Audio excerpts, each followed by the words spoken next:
Welcome to What is Going On in the UC. And today we're going to talk about the dwelling place of God. It's hard to know where to begin with this. I mean, the spirit is so thick around this particular topic.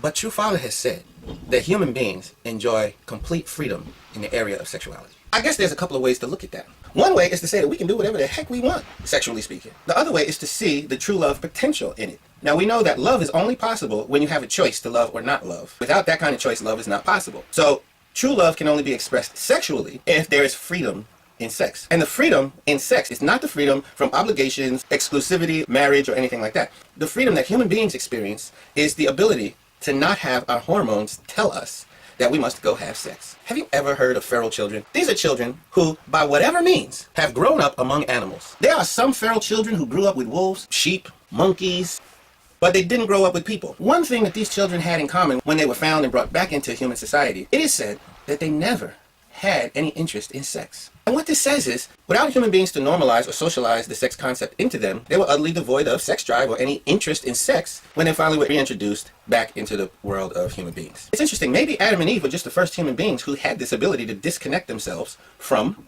hormonal sex drives. This particular pair of people wasn't driven by sex.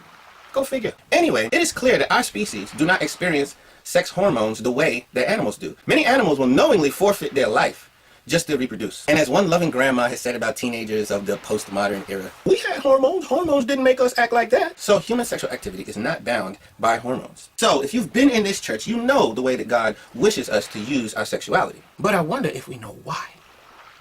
Okay, we know that God doesn't want us to have sex outside of marriage. Because Father told us, we know that sex is supposed to be an enjoyable thing that God can participate in. I even recall one speech back in 1997 where True Father said that God wants to be where the best cell in the male organ and the best cell in the female organ come together. That God most wants to be right there. So we know that God wants to participate in it. And we know that human beings want to participate in it.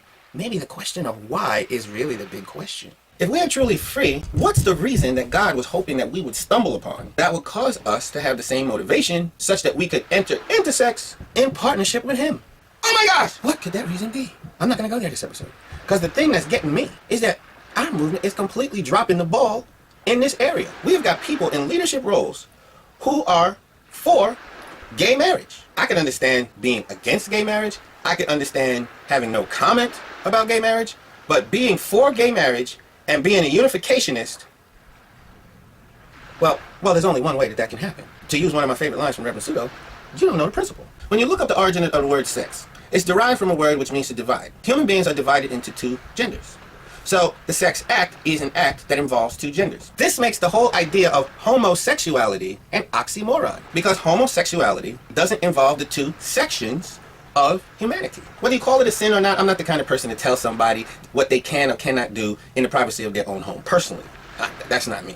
But I will say this, the very definition of sex and the very concept of dual characteristics is under threat by even the term homosexual. And anything that normalizes that terminology is detrimental to the relationship that we have with God through sex. Therefore, I'm going to offer the sense that this all makes to me. There's no such thing as homosexuality. We all know there's a behavior there, but it's more like homosensuality because it involves sensual touch and pleasuring, but it doesn't involve sex between the two sections of humanity. And because it doesn't involve the two sections of humanity, it's not sexual.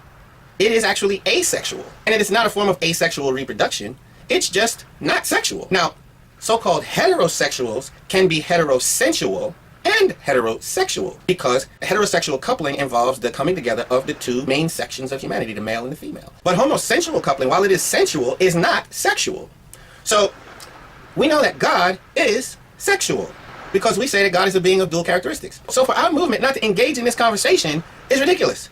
And what's even more ridiculous is the people that I see engaged in the conversation are pro-gay marriage. Something that is going to normalize the very concept, the very misnomer, the very oxymoron that is so-called homosexuality. So are we principled people or not? Or are we horizontally loving anybody and our love means that we don't challenge them? Or our love means that we capitulate and forfeit the cosmos as a gesture of love? So this is some serious food for thought. Appreciate you listening. Hey, if you like this, like, subscribe, share. Talk to you later.